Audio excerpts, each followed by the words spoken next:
sommes le mardi 24 juin 2014. Bonjour, bonsoir à tous. Un plaisir de vous retrouver pour cette nouvelle édition d'information. Pulsation, l'essentiel de l'actualité de la journée.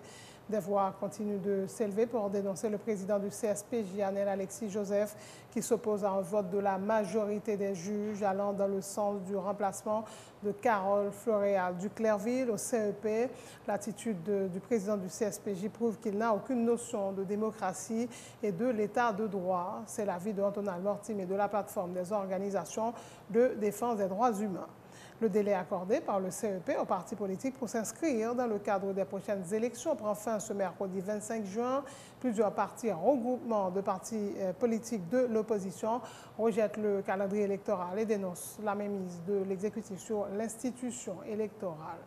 Un nouveau directeur général au ministère du Commerce et de l'Industrie, Gisler Dugas, a pris ses fonctions ce mardi. Il remplace Luc Espeka. La direction de l'ONA annonce le rapatriement de tous les comptes de l'institution dans les banques d'État et la récupération des véhicules acquis avec ses propres fonds, conformément aux recommandations de l'ULCC, et le gel des dépenses non essentielles, des mesures visant à renforcer la capacité administrative et à assainir les finances de l'ONA, selon le directeur général Emmanuel Ménard. Les examens officiels de la 9e année fondamentale ont démarré ce mardi. Ce sont 195 000 candidats qui sont inscrits pour participer aux épreuves à travers le pays. À Port-au-Prince, la première journée s'est déroulée sans incident majeur.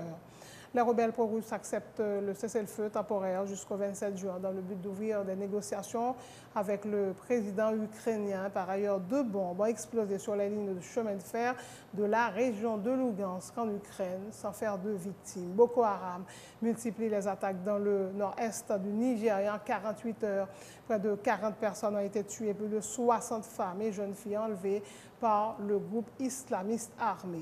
En sport, le calvaire des champions du monde au Brésil, après l'Espagne et l'Angleterre, l'Italie quitte le mondial 2014. L'Italie battue 1-0 par l'Uruguay. L'Uruguay s'est qualifié pour les 8e de finale. Tennis, la jeune haïtiano-américaine Victoria Duval passe le premier tour de Wimbledon. Elle a battu en 3-7 la Roumaine Sorana Cechtea, tête de série numéro 29. Victoria Duval sera opposée à Belinda Bencic au prochain tour. Voilà, mesdames et messieurs, pour le menu du journal.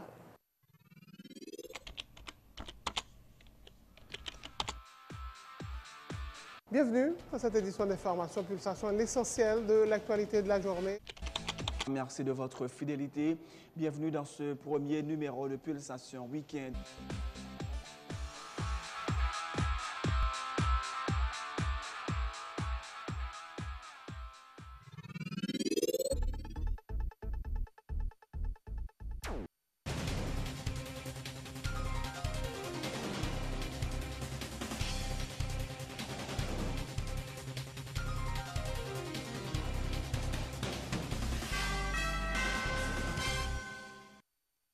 Couverture de ce journal, la POHDH déplore l'attitude du président du CSPJ, Alexis Joseph, qui s'oppose à un vote de la majorité des juges allant dans le sens du remplacement de Carole Floréal du Clerville au collège électoral provisoire, où elle représente jusqu'ici le pouvoir judiciaire. Pour le secrétaire exécutif de la plateforme, Antonal Mortim, en agissant ainsi, le président du CSPJ prouve qu'il n'a aucune notion de la démocratie et de l'état de droit.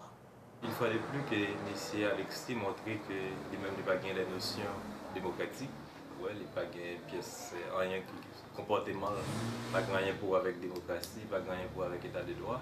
Les principes élémentaires de décision, genre on décision en groupe, donc il n'est pas respecté. Ça a montré tout confirmé, ça a confirmé parole qu'a dit dans la rue, son instrument dans la main M. Matéli. Ouais, c'est que le palais national a téléguidé parce que le problème c'est que ce problème le palais national avec Jean-Léopold Bélanger ouais, qui fait dit faut que c'est Léopold Bélanger pour monde qui proche pouvoir de ces SPJ. Il faut que c'est Léopold Bélanger pour changer et nous crois que son comportement très maladroit dans ce sens là on soignerait en plus M. Alexis fait. Donc en plus que le lycée déjà sont illégitimes dans ces SPJ par rapport à tout comportement maladroit ça. mais illégal tout le fait que le Sénat dit qu'il ne pas reconnaître une résolution 18 sur 20 sénateurs en octobre 2012, il dit qu'il ne pas reconnaître comme président CSPJ. Donc je pense que l'arrivée qu'on a pour le démissionner, pour le capable de libérer l'organe ça, qui c'est l'organe de contrôle et d'administration du pouvoir judiciaire, parce que le président est handicapé, ouais, CSPJ. Donc je pense que si toutefois l'impliquer dans des barrières comme ça, position de pistage là, c'est un candidat Alexis à démissionner dans la fonction. Donc je pense que le tape rendre famille avec la société en tout service. Donc c'est la seule voie selon même qui était qu'à résoudre le problème? Bon, c'est pas ça qu'on pose comme problème. Ça qui passe dernièrement dans la question Annie l'on procès verbal côté 7 conseillers étaient présents pour faire l'élection, vous dites il y a retiré mon équipement qui m'a retiré, mais c'est à décider d'annuler le procès verbal là. Ça sont l'autre cas, son cas en plus, mais il y a plusieurs cas qui passent. Plusieurs partis, un regroupement de partis politiques de l'opposition n'ont pas l'intention de respecter la date limite du 25 juin que le CEP a fixée pour recevoir les inscriptions dans le cadre des élections annoncées pour la fin de cette année. Dans un communiqué conjoint, Formule Lavalas, Fusion Unité MEP d'Haïtiens pour Haïti dénonce des manœuvres qui viseraient à permettre au pouvoir exécutif de renforcer sa mainmise sur l'appareil électoral et la machine administrative. Dieudonne Sensi est le porte-parole de la plateforme Unité. Si je dis qu'il y a une crise, nous connaissons qui est-ce qui la cause. La crise, c'est mauvaise gouvernance qui vient créer un déficit de légitimité de l'administration Martelly Lamotte, qui est soutenu par une fraction de la communauté internationale. Étant donné que ils font même mise sur l'appareil électoral qui n'a pas même existé, puisque à 3 reprises, ils ont essayé de mettre un KIP illégal et inconstitutionnel campé, et à chaque fois, où est son représentant exécutif là, qui devient président, comme par hasard, comme par magie ou comme par erreur, prouvez noir sur blanc que l'exécutif là a une velléité pour lui contrôle l'appareil électoral là. Étant donné qu'on a un KIP inconstitutionnel et illégal avec 7 membres, eh bien nous-mêmes, il a écrit plusieurs partis politiques pour te dire nous, il y a une date calendrier, faut que nous venions inscrire date ultimatum, date butoir, etc. Eh bien, nous t'entendons pour nous dire que nous-mêmes, nous refuser et nous pas accepter aucun ultimatum ni date butoir à un KIP inconstitutionnel et illégal. Aucun dans le regroupement qui signe un communiqué conjoint ça, eh bien, nous pas à l'inscrit, nous pas faire aucune démarche administrative puisque KIP ça nous dit illégal. Premièrement, pour un calendrier électoral, pour fixer date, il faut qu'on ait une loi électorale amendée ou pas. Ensuite, il faut qu'on ait un KIP légal et constitutionnel. Or, deux conditions ça n'a pas existé. On dit que le Conseil électoral a décidé d'avancer sans nous-mêmes, qui fait partie de 6 partis et regroupements et partis politiques. Eh bien, c'est route vers le chaos. C'est pour ça que nous disons très clairement, nous-mêmes qui sous béton, bataille n'a mené depuis 4 ans, bataille démocratique et pacifique, c'est une bicyclette à 2 roues. Roue devant, c'est mobilisation pacifique contre dérive depuis 4 ans pour voir ça à fait. Roue derrière, c'est élection, seul moyen pour nous prendre pouvoir. Mais pour roue derrière, rouler douce, il faut que roue devant a bien marché, à savoir mobilisation pacifique contre dérive que pouvoir ça qui est soutenu par une fraction de la communauté internationale, en particulier Mme Pamela White de l'ambassade américaine. Autre nouvelle, un nouveau directeur général au ministère du Commerce et de l'Industrie, Gisler Dugas, a été installé ce mardi par le ministre Wilson Lalo. Il remplace Luc Espeka, qui a passé 2 ans à ce poste. Économiste de formation, Gisler Dugas travaille dans l'administration publique depuis 1987, ancien directeur général de l'Office des postes d'Haïti. De 2004 à 2006, il travaille au ministère du Commerce et de l'Industrie depuis 2007. Il a été chargé de mission, puis coordonnateur des directions départementales et enfin membre de cabinet du ministre chargé de liaison avec les organismes autonomes et déconcentrés. L'Office national d'assurance vieillesse annonce le rapatriement de tous les comptes de l'institution dans les banques d'État, la récupération des véhicules acquis avec ses propres fonds conformément aux recommandations de l'unité de lutte contre la corruption en termes du rapport d'enquête sur l'ONA publié en juin 2014 et le gel des dépenses non essentielles, subventions, dons, allocations. Il s'agit là de mesures visant à renforcer la capacité administrative et à assainir les finances de l'institution, indique le directeur général de l'ONA, Emmanuel Ménard, dans une note rendue publique le lundi 23 juin. Il annonce également le lancement de nouveaux projets aujourd'hui le renforcement du programme de microcrédit de l'ONAPAM à travers le pays, ainsi que l'informatisation générale des systèmes de l'ONA et la mise en ligne de ces services, tels paiement par carte de crédit, consultation de compte, inscription, entre autres.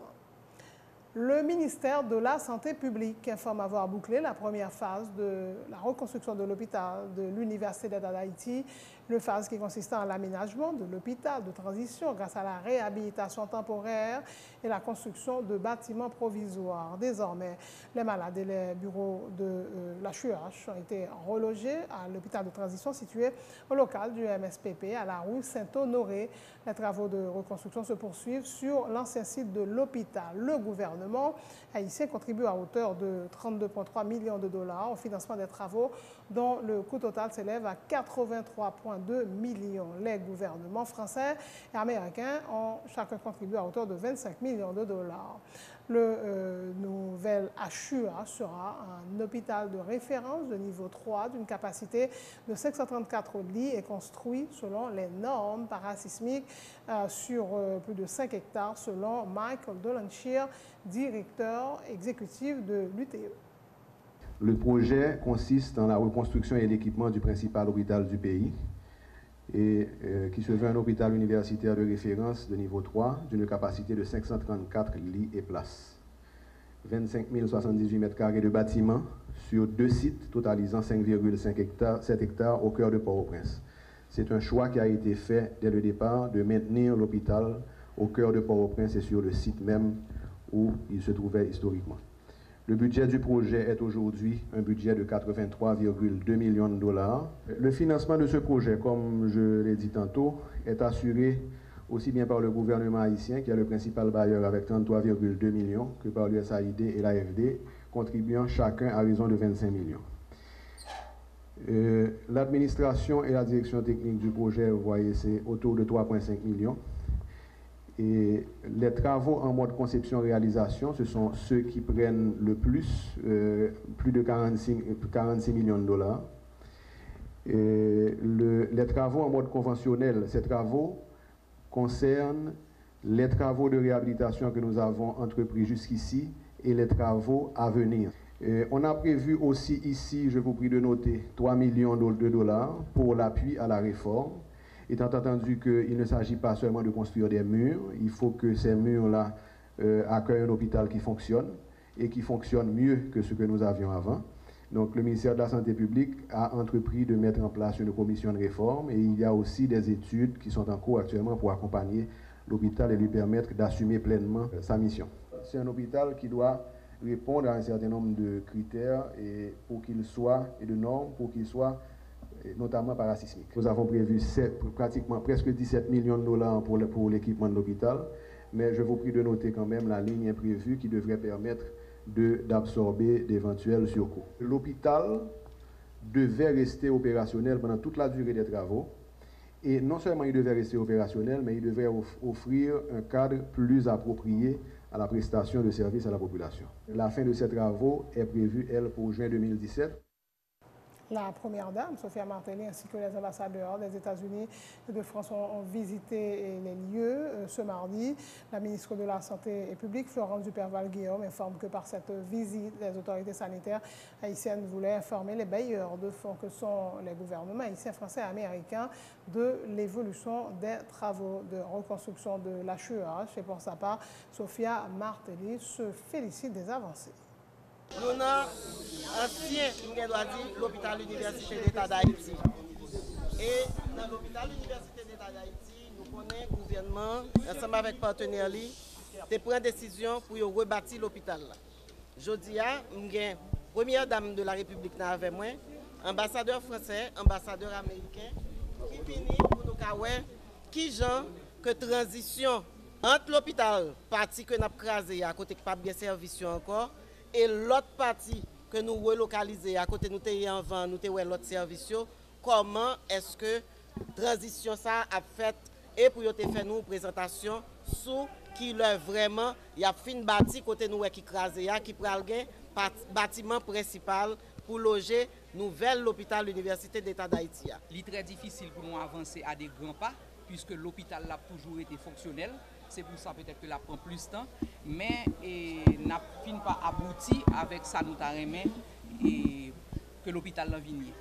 M'a dit nous encore que c'est très important pour le président Martelly, pour moi tout, que santé est un domaine. Santé est son domaine qui est important pour nous et c'est pour ça que nous avons essayé de mettre de l'hôpital à travers le pays et c'est pour ça que c'est important pour moi-même de venir aujourd'hui pour accompagner le ministre, pour voir l'évolution, le progrès qu'a fait dans l'hôpital général. Autre point de l'actualité, les examens officiels de la 9e année fondamentale ont démarré ce mardi. Ce sont 195 000 candidats qui sont inscrits pour participer aux épreuves sur tout le territoire. À Port-au-Prince, la première journée s'est déroulée sans incident majeur. Suivez ce reportage de Benson Joseph. Pour la première journée des examens officiels de la 9e année fondamentale, ce mardi 24 juin, les candidats ont composé en communication française et en sciences expérimentales et physiques. Des examens à leur portée, en tout cas pour la plupart, ils estiment avoir tiré leur épingle du jeu. Ça a été très bien. Qui répond à toutes questions? Oui. C'est un examen qui est élaboré selon le programme qu'on a suivi pendant tout le temps. Oui. Depuis vous préparer, puis on va faire. L'examen n'est pas trop difficile. Pour les élèves qui ne pas étudier, pour être difficile. Oui, il y a un texte, l'examen était intéressant. L'examen est du simple, par contre pour l'autre, c'est une journée réussie. Avec un texte, des questions, des grammaires, des orthographes et des vocabulaires. L'examen était vraiment bien passé. Comment ça t'est? Oh, très bien. Bien parce qu'il est facile ou bien? Oh oui, facile. Oh oui, je suis bien préparé depuis en octobre. Une journée qui s'est déroulée sans incident majeur dans les centres d'examen que nous avons visités dans la zone métropolitaine de Port-au-Prince. Copie d'examen distribuée à l'heure des candidats qui suivent les consignes du ministère de l'Éducation nationale. Seule ombre au tableau, plusieurs candidats manquaient à l'appel. Ça a bien commencé. Les élèves réunis en uniforme, comme le ministère a prévu.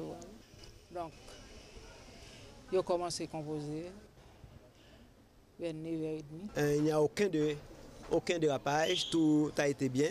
Pour absent, il y a quelques qui sont arrivés à l'heure, d'accord? C'est un cas d'absent? Oui, nous avons vu ici en fait des cas d'absence. Cette année, le ministère de l'Éducation nationale et de la formation professionnelle a fortement conseillé le port de l'uniforme pendant les épreuves. Une décision qui ne semble pas déranger les candidats. Elle est également bien accueillie par les surveillants et les responsables de centres d'examen. Très bien, parce que il permet de contrôler le plus. Si on a fait le conseil chaque année, il tape bon. Il permet tout bien qu'un objectif, il faut travailler plus parce que vous représentez l'école. Mais l'uniforme, c'est nous belle en pile dans l'uniforme. Je suis fière de l'école, mais depuis pareil, et puis ouais. Mais telle l'école qu'il a. Les que élèves viennent en couleur, eh bien, on n'est pas capable en fait d'arriver à identifier. Cependant, avec en fait un uniforme, très certainement, les élèves là, ils ont tout autre comportement. Moi, bien, parce que parfois, on est obligé de retourner à la bière. Les examens officiels de la 9e année fondamentale se poursuivent ce mercredi 25 juin. Au programme, communication créole, sciences sociales, anglais et espagnol. Ce sont environ 195 000 candidats qui sont inscrits pour participer à ces épreuves sur tout le territoire. Le ministère à la condition féminine et aux droits des femmes a organisé un atelier de travail ce mardi sur l'éducation des filles pour la promotion d'une éducation sans discrimination et de la lutte contre les stéréotypes au sein du système éducatif haïtien. Cet atelier de travail a été organisé en partenariat avec Plan Haïti dans le cadre de sa campagne de sensibilisation baptisée Parce que je suis une fille. Rose Esther Sassima est la directrice générale du ministère à la condition féminine et aux droits des femmes. Aujourd'hui, c'est une table ronde qu'a faite sur l'éducation des filles, mais particulièrement c'est investir dans l'éducation des filles. Mais ce n'est pas investir dans l'éducation parce que nous voulons investir, mais c'est une éducation qui peut permettre d'étifier l'éducation, changer comportement. Et les filles aujourd'hui, les garçons, une fois qu'ils changent comportement, il y a des hommes et des femmes capables de prendre en main leur destinée. Il y a des gens qui sont responsables par rapport à stéréotypes discrimination qui existait dans le système d'éducation actuel là. Pour nous changer ça, il faut nous voir l'éducation en l'autre genre. Une éducation qui permet que nous véhiculer l'autre norme sociale qui répond à besoins petits filles, petits garçons, femmes tant que garçons pour être capable de changer comportement, dans la façon de vivre, dans la façon de nous y pour nous capables de gagner une société qui chita sous la loi. Activité à réaliser en partenariat avec Plan Haïti, qui gagne une campagne à mener sur parce que je suis une fille. C'est-à-dire, il y a des problèmes fondamentaux qui posent dans la société. Il faut que les filles aient une prise en charge spécifique qui est faite pour eux. Les garçons, tout, mais les filles particulièrement parce qu'ils ont plus une façon pour être capable de gagner de nouvelles attitudes, de nouvelles pratiques de vie, ou bien tout simplement de nouvelles pratiques de vivre ensemble. Le chanteur BIAICI se trouve actuellement en résidence en France pour 3 mois sous le patronage de l'Institut français d'Haïti à la Cité internationale des arts de Paris en tant que lauréat de visa pour la création 2014. Nommé ambassadeur de la francophonie en Haïti, BIAICI, de son vrai nom Roosevelt Saillant, profitera pour enregistrer son prochain album Recto Verso qui sortira cet été.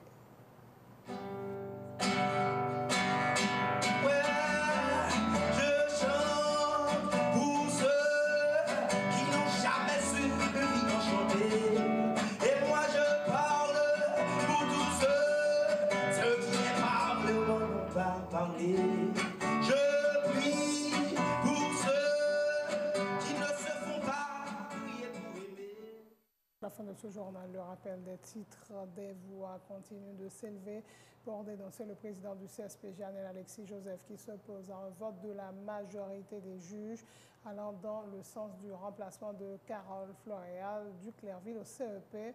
L'attitude du président du CSPJ prouve qu'il n'a aucune notion de démocratie et de l'état de droit. C'est l'avis de Antonal Mortimier de la plateforme des organisations de défense des droits humains.